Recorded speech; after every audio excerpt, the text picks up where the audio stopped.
జగ్గయ్యపేట పట్టణంలోని బల్సుపాటు రోడ్డు నందు గల టిడ్కో గృహ సముదాయాన్ని ఏపీ టిడ్కో చైర్మన్ వేములపాటి అజయ్ కుమార్, ఎన్టీఆర్ జిల్లా జనసేన అధ్యక్షులు సామినేని ఉదయ్ భాను గారు, ఏపీ ఐఏసీ డైరెక్టర్ మండలి రాజేష్ గారు, ఉమ్మడి జిల్లా ఉపాధ్యక్షులు బొలిహ శెట్టి శ్రీకాంత్ గారు, జనసేన యువ నాయకులు Samineni Venkatakrishna Prasad garu, market yard chairman Manepalli Brahmam garu, municipal vice chairman Tummala Prabhakar Rao మరియు జనసేన నాయకులతో కలిసి పరిశీలించారు. ఈ విషయాన్ని ఉప ముఖ్యమంత్రి వర్యులు పవన్ కళ్యాణ్ గారు ముఖ్యమంత్రి చంద్రబాబు గారి దృష్టికి తీసుకెళ్లడంతో రుణభారం లబ్ధిదారులపై పడకుండా ప్రభుత్వమే చెల్లించాలని నిర్ణయించింది. ఈ ఏడాది జూన్ నాటికి మొదటి దశ ఇళ్లను పూర్తి చేసి టిడ్కో కాలనీలో మౌలిక సదుపాయాన్ని కల్పిస్తామని, లబ్ధిదారులు వివిధ చేతి వృత్తుల వారిని ప్రోత్సహించేందుకు ప్రత్యేక ఏర్పాటు చేస్తామని, రేషన్ దుకాణాలను కూడా నెలకొల్పుతామని తెలియజేశారు. టిడ్కో హౌసింగ్ కార్పొరేషన్ చైర్మన్గా ఉన్న అజయ్ కుమార్ గారు టిడ్కో గృహ సముదాయాన్ని పరిశీలించి వీటిని త్వరితగతిన పూర్తి చేయడం కోసం వారు జగ్గయ్యపేట ముందుగా తెలియజేసి రావడం జరిగింది. మరి వారితో పాటు మిత్రులు ఏపీఐసీసీ డైరెక్టర్గా ఉన్న మండలి రాజేష్ గారు, అలానే టిడ్కో ఎస్సీ చిన్నోడు గారు, జగ్గయ్యపేట మున్సిపల్ కమిషనర్ గారు, ఇంకా అధికారులందరూ కూడా ఈరోజు టిడ్కో గృహ సముదాయానికి మనం పరిశీలించడం కోసం రావడం జరిగింది.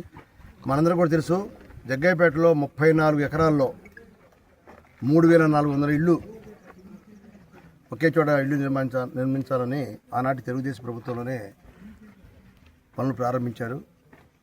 2019-24 మధ్యలో ఆనాటి వైఎస్ఆర్ ప్రభుత్వంలో మేము శాసనసభ్యుడిగా ఉన్నప్పటికీ కూడా ఎంతో ప్రయత్నం చేశాం.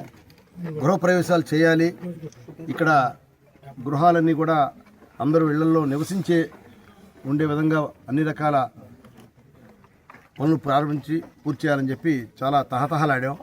ఇక్కడ కరెంటు లేకపోతే మరి 13 కోట్లతో సబ్స్టేషన్ కూడా శంకుస్థాపన చేసి పనులు ప్రారంభించాం. ఎల్ఎన్టీ కాంట్రాక్టర్స్ ఆఫీస్కి సుమారుగా 20-30 సార్లు వెళ్ళి మా పనులు త్వరగా పూర్తి చేయండి.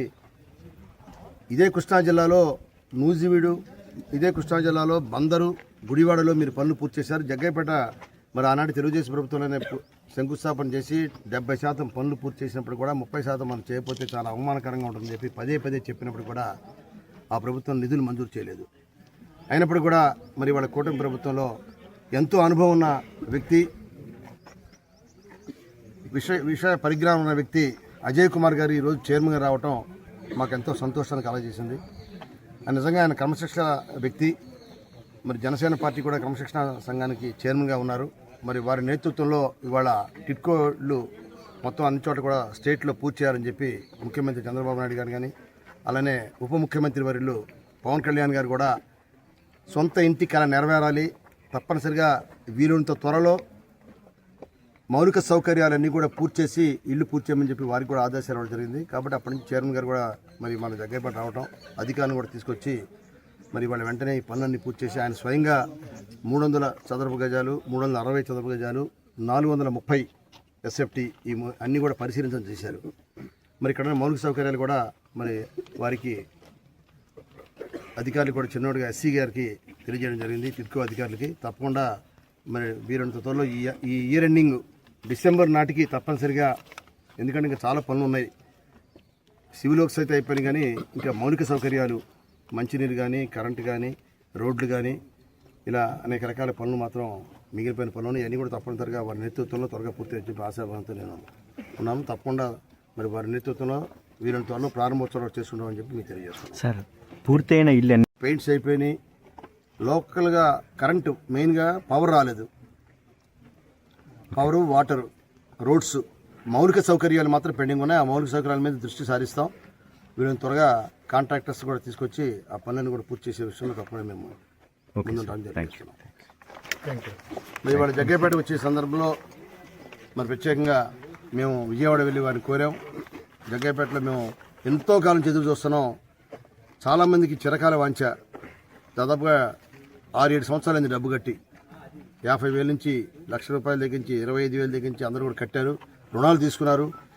మరి ఈఎంఐలు కూడా దగ్గర వస్తే ఈఎంఐలు కూడా సరిగ్గా కట్టలేకపోయేసరికి ఆ డబ్బంతా 140 కోట్లు ఈ మధ్య ప్రభుత్వం, కూటమి ప్రభుత్వం కూడా 140 కోట్లు మరి ఈఎంఐకి ఎవరైతే బెనిఫిట్స్ ఉన్నారో వారి అకౌంట్ కట్టడం జరిగింది. తప్పకుండా మరి ఇవాళ త్వరితగతిన పూర్తి చేసి మరి మేము చాలాసార్లు దసరా పండుగకి ఇస్తాం, దీపావళికి ఇస్తాం, సంక్రాంతికి ఇస్తాం అని చెప్పి పదే సార్లు చెప్పాం. లబ్ధిదారులందరూ ఇదే చోట కూర్చోబెట్టి కానీ ఇవ్వలేకపోయారు. అలాంటి ప్రభుత్వ విధానాల వల్ల తప్పకుండా ఈ సంవత్సరం ఇంకా అన్ని వర్క్స్ కూడా పూర్తి చేసి వారికి హ్యాండ్ ఓవర్ చేస్తామని చెప్పి తెలియజేస్తాను. Okay sir, thank you.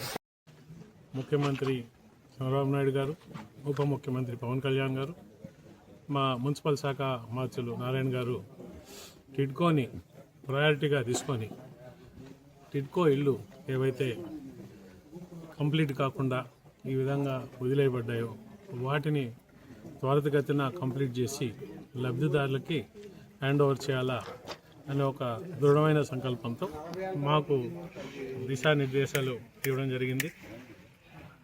తద్గుణంగా మేము ఇక్కడ ఏంటి పరిస్థితి, టిడ్కో కాలనీలు ఎంతవరకు కంప్లీట్ అయినాయి, కాలనీ యొక్క కాలనీలు అంటే ఉండడానికి ఫ్లాట్సే కాకుండా దానికి సంబంధించిన ఇన్ఫ్రాస్ట్రక్చర్ అంటే మౌలిక సదుపాయాలు, రోడ్లు అయితే ఏమి, కరెంట్ అయితే ఏమి, డ్రైనేజ్ అయితే ఏమి, తాగునీటి సరఫరా అయితే ఏమి ఇత్యాది మౌలిక సదుపాయాలు కూడా ఎంతవరకు కంప్లీట్ అయినాయి అని చూసి తెలుసుకొని దాని ప్రకారం ప్రణాళిక రచించి ఒక నిర్ణయిత కాలంలో కంప్లీట్ చేసి లబ్ధిదారులకు అందరికీ ఇవ్వాలని చెప్పి ఆ యొక్క దిశ మాకు ఇచ్చిన ఆదేశాల అనుసారం టిడ్కో కాలనీలంతా కూడా తిరుగుతున్నాం. కంటిన్యూస్గా తిరిగే దీంట్లో ఇవాళ ఇక్కడ జగేపేట కాలనీ ఇక్కడికి రావడం జరిగింది. ఒక మిగిలిన కాలనీలతో కొంచెం కంపేర్ చేసుకుంటే కొంతవరకు ఇక్కడ మెరుగ్గానే కంప్లీట్ అయినాయి వర్కులు. దానికి ఇందాక మా ఉదయభాన్ గారు చెప్పారు, వారు క్రితటి సారం ఎమ్మెల్యేగా ఉన్నప్పుడు వెంబడిబడి కాంట్రాక్టర్లు పేమెంట్ ఇప్పించడం కానీ, సబ్స్టేషన్ శాంక్షన్ చేయించి దాని పనులు చేయించడం కానీ, ఇటువంటివి టిడ్కో అఫీషియల్స్ వెంబడిబడి పనులు తొందరగా చేయాలా, మా టర్మ్ అయ్యే లోపల నేను ఇక్కడ ఇల్లు హ్యాండ్ ఓవర్ చేయాలని చెప్పి, సో ఒక రకంగా అప్పటి ప్రభుత్వంలోని ఎమ్మెల్యే చేయని పని చేశారు, సాహసోపేతమైన పని. అందుకనే కావాలా వారికి కొంచెం దూరం పెట్టడం జరిగింది అప్పటి ప్రభుత్వం. సో ఇవాళ ఇక్కడ ఫ్లాట్స్ కంప్లీట్ అయినా ఇన్ఫ్రాస్ట్రక్చర్ పనులు చాలా మిగిలి ఉన్నాయి. సో వాటిని మేము ఎవరైతే కాంట్రాక్టర్స్ ఉన్నారో వాళ్ళని పిలవడం, వాళ్ళతో మాట్లాడి వాళ్ళు కూడా మాకు రావాల్సిన పేమెంట్స్ వాటి గురించి అడుగుతుంటే దాని గురించి ప్రభుత్వాన్ని మేము అంతా కూడా ఒక అంచనాకు వచ్చి ప్రభుత్వ దృష్టికి తీసుకుపోతే మొన్న ఈ మధ్య హడ్కో నుంచి 4,500 కోట్లు రుణం టిడ్కో ఇళ్ల కోసం శాంక్షన్ జరిగింది. ఇదే కాకుండా మన ప్రభుత్వం నుంచి ఒక 145 కోట్లు ఎవరైతే లబ్ధిదారులు ఉన్నారో, ముఖ్యంగా 365 చదరపు అడుగుల ఇళ్ళు, 430 చదరపు ఇళ్ళు, వాళ్ళు ప్రభుత్వానికి వాళ్ళ డబ్బులు అప్లికేషన్ మనీ అని వెచ్చించి, అదే కాకుండా వాళ్ళ పేరు మీద లోన్ ఏదైతే ఉందో లోన్ కాంపనెంట్ డ్రా చేయడం కూడా జరిగింది.